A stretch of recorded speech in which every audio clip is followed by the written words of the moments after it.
Sexo e obsessão. Capítulo 7. Programações abençoadas.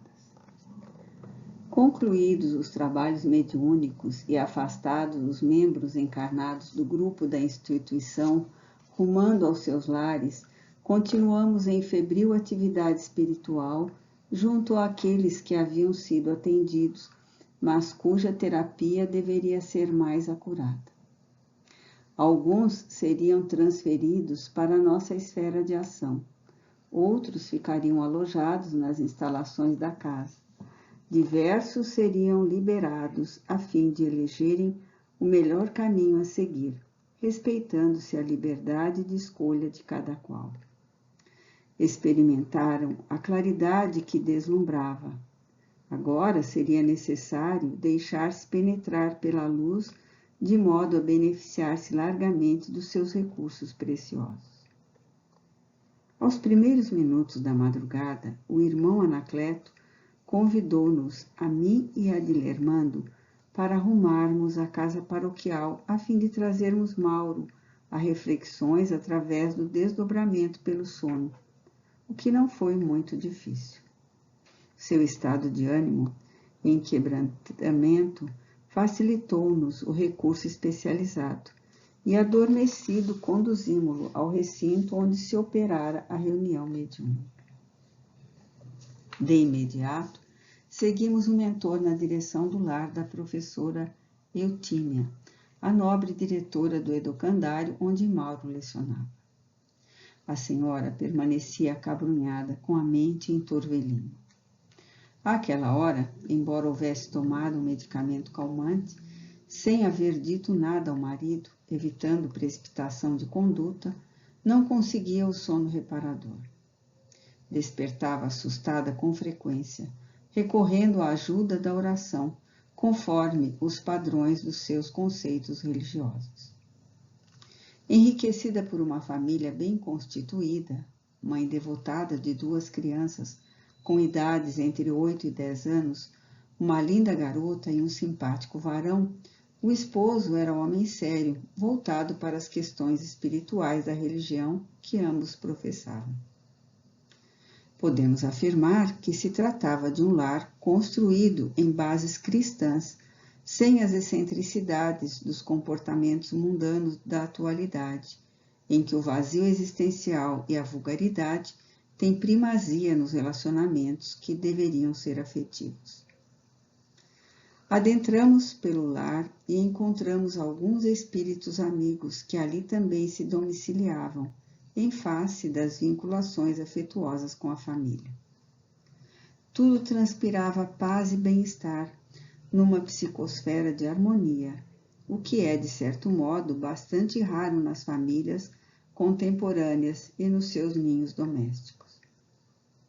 O nosso instrutor adentrou-se na alcova e, enquanto o aguardava do lado de fora, em bom diálogo com os novos amigos, após breves minutos, trouxe em desdobramento parcial a digna senhora, que dormia também em espírito, experienciando um repouso saudável, que faria muito bem ao seu organismo vitimado pelo choque pós-traumático. Conduzida à casa espírita, onde deveriam ter continuidade os labores de renovação das almas, foi colocada gentilmente sobre um leito improvisado e continuou adormecida. No recanto em que nos encontrávamos, também estavam Mauro e sua genitora, a nobre senhora Martina, Dona Eutimia e Jean-Michel, que, de quando em quando, vivenciando uma forma de pesadelo em espírito, agitava-se. O mentor convidou-nos ao recolhimento pela prece, igualmente assistido pela diretora espiritual do núcleo que nos acolhia. Havia uma psicosfera de paz e de agradecimento a Deus em tão alto padrão que se podia sentir o vibrar dos sentimentos em festa. Após sentida oração, o benfeitor Anacleto acercou-se da nobre mestra e convidou-a ao departamento, enquanto nós outros fazíamos o mesmo com Mauro e dilermando com bondade e energia despertava Jean-Michel. Como se estivesse no corpo físico ao amanhecer de um dia feliz, a senhora acordou tranquila, jovial e surpreendeu-se com o grupo que formávamos. Antes de apresentar alguma interrogação, o mentor explicou-lhe. Estamos reunidos em nome de Jesus, a quem todos amamos e devemos carinhoso respeito, a fim de estudarmos o drama da manhã passada, envolvendo o nosso sacerdote Mauro.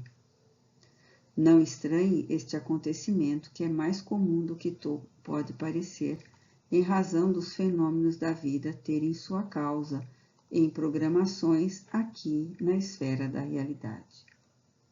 Todos estamos envolvidos pelo acontecimento infeliz, cujas consequências puderam ser diminuídas graças à intervenção da misericórdia divina. Nesse momento, mais lúcida, Dona Eutímia identificou Mauro e teve uma reação previsível de receio. O instrutor vigilante a serenou-a, informando que tudo estava sob controle e ela não teria por que tremer ou afligir-se. Por sua vez, o jovem sacerdote não se pôde furtar ao constrangimento imposto pela consciência de culpa diante daqueles cuja confiança defraudara. Antes que Jean-Michel pudesse intervir ou ser convidado a reflexões, o irmão Anacleto elucidou, dirigindo-se diretamente à diretora do educandário.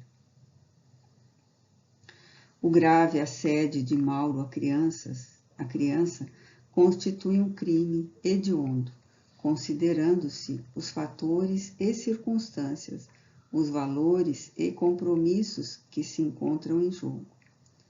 Sem diminuir-lhe a responsabilidade pelo gravame, é justo considerarmos que o mesmo se encontra fora do equilíbrio emocional e racional, vitimado por conflitos hórridos e sob a injunção de forças desconexas do mundo espiritual inferior, que o aturdem e comandam mentalmente. Assoado na libido pelo vício mental e pela ação nefasta de um perseguidor espiritual, planejava abusar da inocência da criança. Felizmente, porém, não teve tempo de consumar o infeliz programa, encontrando-se agora terrivelmente ferido no sentimento e aturdido na razão ao considerar a gravidade daquele infame instante que o alucinava. Fez uma pausa oportuna no esclarecimento, a fim de que a senhora melhor compreendesse o que se passava, logo prosseguindo. Aqui nos reunimos com o objetivo de evitar maiores danos à criança ingênua, qualquer situação de prejuízo moral para a escola, assim como para encontrarmos a melhor solução para atender também ao infrator. Todo erro pode ser reparado, especialmente antes que se transforme em tragédia. O nosso amigo já dilacerou os sentimentos de algumas crianças que soube atrair ao regaço com sagacidade e astúcia, objetivando os seus fins ignóbeis. Chega o momento de ser-lhe dada uma oportunidade de reparação, através da qual se liberte igualmente do tormento que o vem assediando há muitos anos, desde antes do berço, tendo em vista o local de onde procedeu no rumo da reencarnação. As heranças que trouxe embutidas nos sentimentos são odientas e os laços que o vinculam aos sítios que habitava são vigorosos. Nada, porém, que não se possa modificar ante o esforço pessoal bem direcionado e a entrega interior ao Pai Criador. Certamente, o problema a que nos estamos referindo deve tomar um rumo de segurança para que suste futuras consequências mais lamentáveis e perversas. Todos acompanhávamos o seu raciocínio com empatia e agrado. A senhora Eutímia, a pouco e pouco, fixou-nos nos comentários do mentor e pareceu aliviar-se lentamente da tensão que a mantinha em aflição. Dando prosseguimento, o sábio amigo expôs: a melhor solução para este momento não deverá ter um caráter punitivo ao infrator que está doente, mas um objetivo reeducador, a fim de que, consciente da severa situação, modifique por completo a existência, dando novo rumo aos passos que devem seguir na direção da felicidade pessoal e a da de todos com quem conviva. Assim, sugiro que a gentil professora entre em contato com a autoridade religiosa superior, que pode estudar a solução ideal para a ocorrência, narrando os fatos com serenidade e exigindo a transferência do sacerdote, sem comentários escabrosos que sempre fecham a porta à solvência de quaisquer problemas.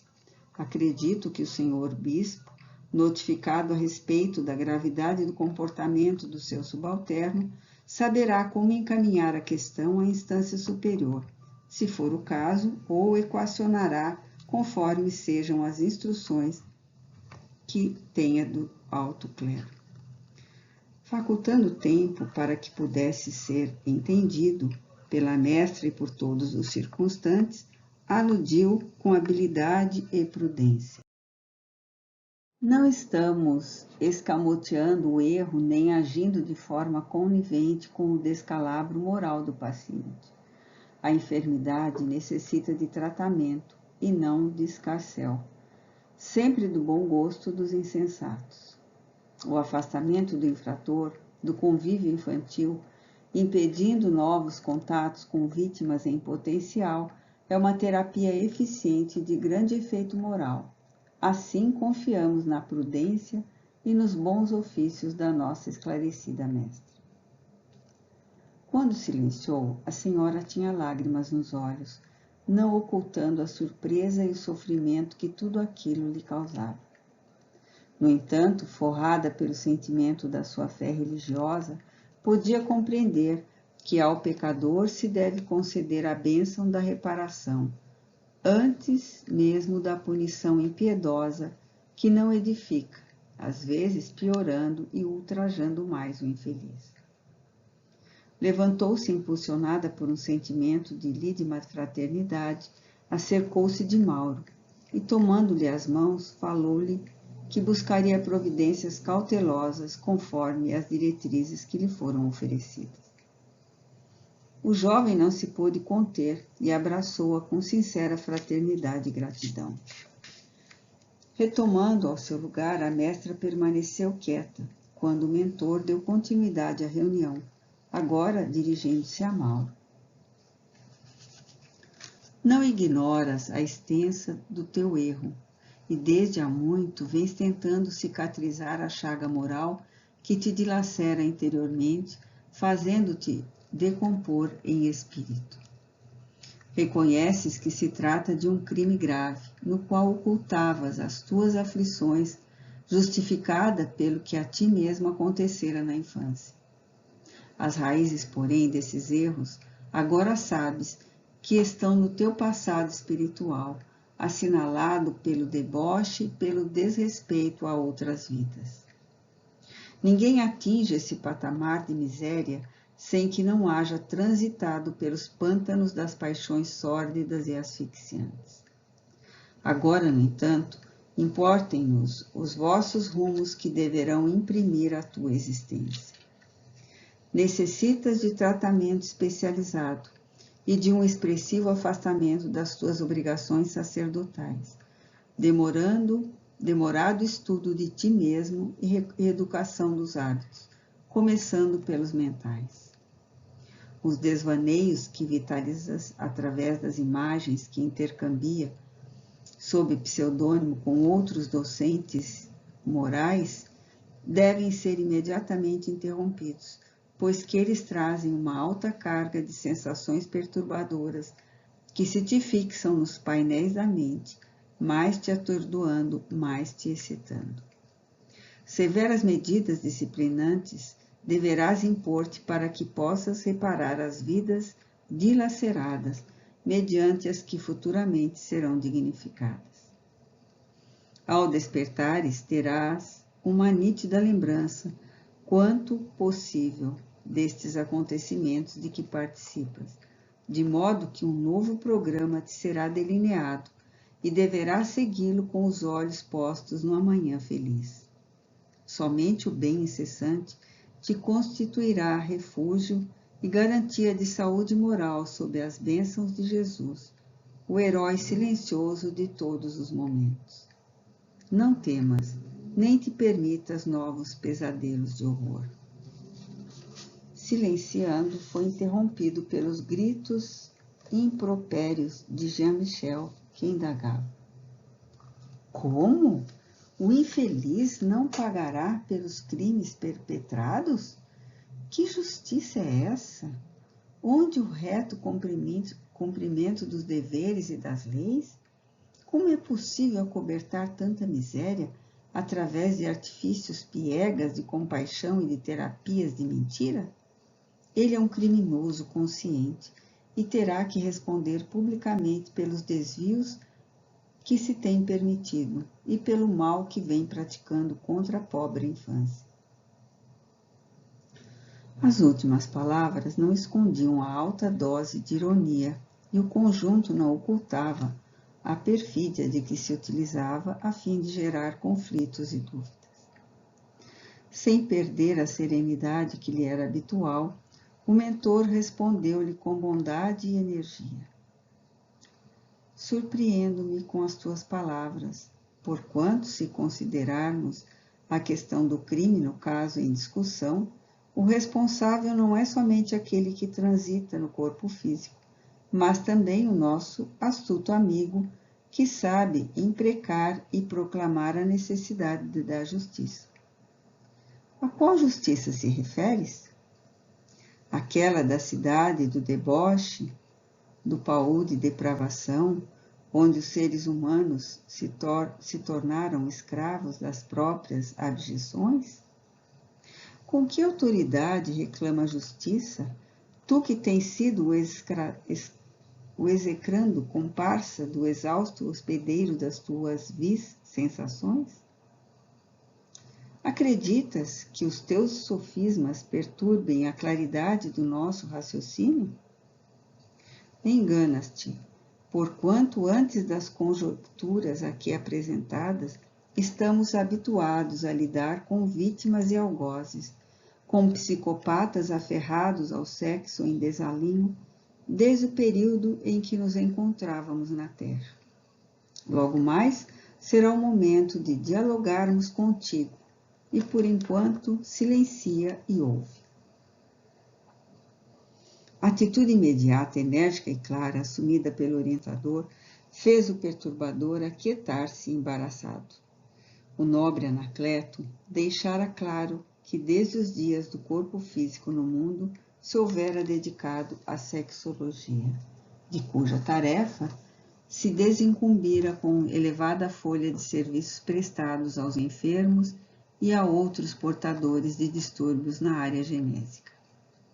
Por isso mesmo, prosseguia afeiçoado ao mistério de atendimento aos infelizes que tombaram nas paixões mais grosseiras do sexo, enfermo, havendo sido designado por instâncias superiores para a tarefa na qual nos encontrávamos investidos. Dando prosseguimento às instruções, volveu a dona Eutímia e explicou: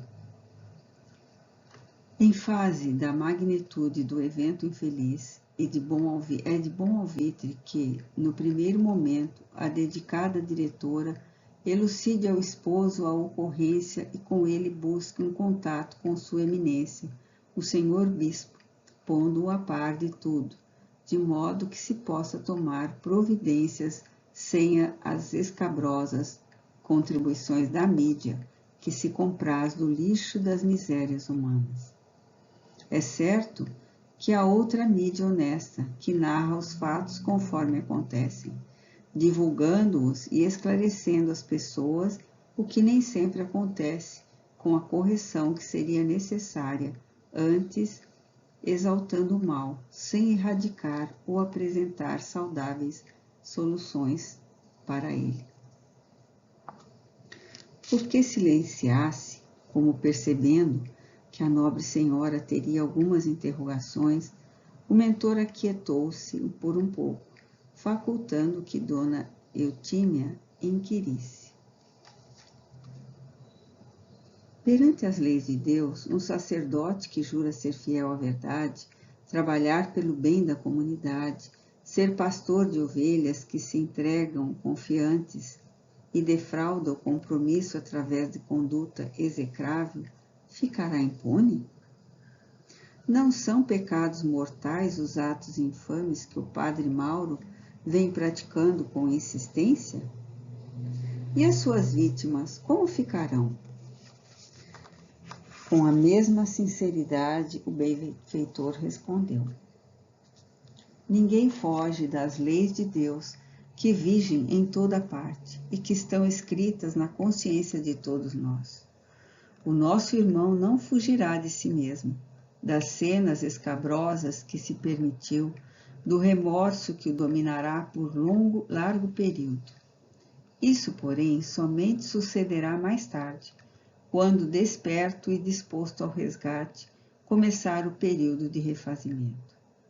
A punição divina ao pecado mortal nunca se faz de maneira destrutiva do pecado, mas de forma que o edifique, convidando-o a reparar todos os danos perpetrados mediante ações dignificantes e restauradoras do equilíbrio. Por isso mesmo, é-nos a todos muito difícil o julgamento correto, por desconhecimento das causas profundas e a modesta percepção do todo no acontecimento, que somente a consciência cósmica penetra. Mas ninguém se libera da culpa sem padecer dos efeitos danosos e cruéis. Interrompeu a explicação por um pouco, a fim de nos permitir assimilar o seu conteúdo profundo, e continuou. Pelo que nos é dado perceber, a renovação de Mauro já começou a partir do instante em que se deu conta da própria loucura. Por sua vez, a misericórdia do Pai, em nome de sua justiça, facultar-lhe-á um longo período de isolamento, possivelmente em uma clínica onde se irá reajustar aos padrões de comportamento saudável, inspirando-o a cuidar de crianças enfermas, portadoras de alienações mentais e distúrbios nervosos. Assim, resguardando-se da prática de atos indecorosos, assistindo-as, socorrendo-as, amando-as, sendo repudiado, maltratado, agredido. As entidades perversas que as obsediarem, sabendo do passado do então futuro devotado benfeitor, agirão agressivamente, tentando desanimá-lo, provocando-o para que se afaste do bem-fazer e tombe novamente nos escuros abismos da loucura. Nesses momentos, porém, luzirá a luz do Pai, inspirando-o a prosseguir, a sua mãezinha desencarnada, que o vem ajudando a sair do fosso, ser-lhe-á o anjo da guarda, insistindo pela sua renovação e felicidade. Igualmente, não faltarão outros socorros, porque o bem é a coroa da vida e jamais segue a sós, sem amparo na retaguarda e com atração na vanguarda. As criancinhas danificadas emocionalmente receberão de igual modo o melhor conforto moral e espiritual, em vez que após o escândalo receberem poupudas indenizações expostas ao ridículo, aos conflitos públicos e ao escárnio daqueles mesmo que aplaudem as eclosões das cenas estúpidas e escabrosas. Aprisioná-lo em um cárcere infecto, colocá-lo entre bandidos outros que poderão assassiná-lo, como vem ocorrendo no mundo, de maneira alguma fará deter a eclosão de episódios de pedofilia que se multiplicam em razão do deboche que desgoverna as criaturas. Antes, estimularão outros enfermos a serem mais hábeis, a investirem mais no turismo sexual em grande voga, que rende fortunas incalculáveis aos seus exploradores e aos veículos de informação que os divulguem com dubiedade, sem o caráter sério de deter o fluxo destruidor. Novamente fez pausa, adentrando-se pelo futuro na programação que trazia em mente sob os auspícios de venerandos mensageiros da luz, concluiu: chegará o dia em que a perversidade desaparecerá da terra, e a escabrosidade das almas será substituída pela compaixão e pelos sentimentos de amor, com respeito pela vida. Nesse dia, que certamente não será imediato, as ocorrências abomináveis estarão nas páginas da história, como pertencentes ao período de brutalidade e primitivismo da criatura humana, qual ocorre com inúmeros fenômenos do passado. Até chegar esse momento, a todos nos cabem as atitudes de ajuda e de compreensão, de energia e de bondade, reeducando os calcetas e atendendo as vítimas, de forma que o equilíbrio moral predomine nos arraiais da sociedade terrestre. Nosso irmão enfermo transitará um longo percurso de recuperação e de reconquista de si mesmo. Ajudemo-lo antes que o destruamos, considerando que a vida são bênção e que todos aquele que estiver sem pecado atire a primeira pedra. Todos nós encontrávamos emocionados. A lógica, a temperança, a sabedoria do benfeitor levavam-nos a reflexões interiores muito profundas, quando analisamos o que fizéramos e como nos encontrávamos ante o infinito de possibilidades edificantes que nos aguardava. Dona Eutímia anuiu completamente, apresentando-se serena e quase feliz. Nesse momento, o benfeitor dirigiu-se a Jean-Michel, que se apresentava aturdido ante ao que acabara de ouvir. Desde quando perdera o discernimento e tombara no abismo do ódio, da perversão moral e da criminalidade, não tivera ensejo de reflexionar em torno da vida e da sua grandeza, dos objetivos essenciais ao crescimento para Deus, que é inevitável. Dava-se conta, neste momento, do engodo que se permitia e da ilusão que buscara transformar em realidade eterna, ludibriando os códigos divinos. Quase atoleimado, ouviu o irmão Anacleto falar-lhe: quanto a ti, irmão querido, amanhã sorri 1000 dádivas de felicidade. Chegou o momento de te libertares também da canga odienta do sofrimento bestial, que em nada te ajuda, antes mais te alucina. Da situação de vítima da hediondez, te tornaste comparsa e fomentador de novas misérias contra a humanidade. Hipnotizado pelo prazer selvagem, já perdeste o rumo dos teus nefandos objetivos, que eram de perseguição, tombando nas malhas da rede de misérias que tecestes, tornando-se vítima de si mesmo e dos teus planos diabólicos. Agora despertas para a vida nova, para novos compromissos. Ouve, Jesus te chama para a felicidade e não te podes negar ao ensejo especial. Renascerás na carne, oportunamente, chagado e aflito, com os estigmas que cravaste nos tecidos sutis do espírito, através do teu corpo intermediário, hoje deformado em dilacerações. Já imprimiste no teu futuro uma infância limitada por anomalias mentais e físicas de várias naturezas, na qual te demorarás por mais ou menos uma dezena de anos tormentosos, visitado vez que outra pelos teus companheiros do antro de depravação, que te explorarão as energias mais afligindo-te. Nesse exílio libertador, terás como benfeitor e companheiro pela senda de espinhos o nosso Mauro, que te recolherá na casa da caridade, que erguerá oportunamente em distante recanto do Brasil, em cuja oportunidade vos amareis, ajudando-vos reciprocamente. Confia em Deus e teu Pai, como é nosso, e liberta-te de ti mesmo, desse comportamento infeliz que te desnaturou. Quanto possível, estaremos contigo, e outros benfeitores nunca se te apartarão, ajudando-te na desincumbência do dever. O infeliz encolheu-se como se desejasse ocultar as formas degeneradas e prorrompeu em pranto volumoso, desesperador, quase convulsionando.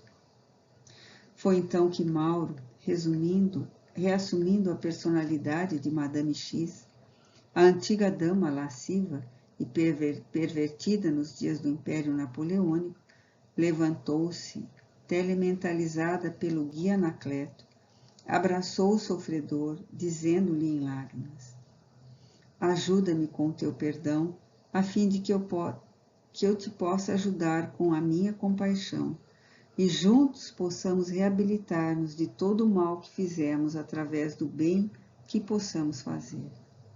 Somos duas aves feridas que tememos voar, receando o tombo no abismo. Deus nos dará forças para ajudar-nos a recuperar nossas plumas, para que planeemos acima do Pantanal que nos retém afogando-nos. Perdoa-me, por Deus, eu estava louca e venho continuando em alucinação.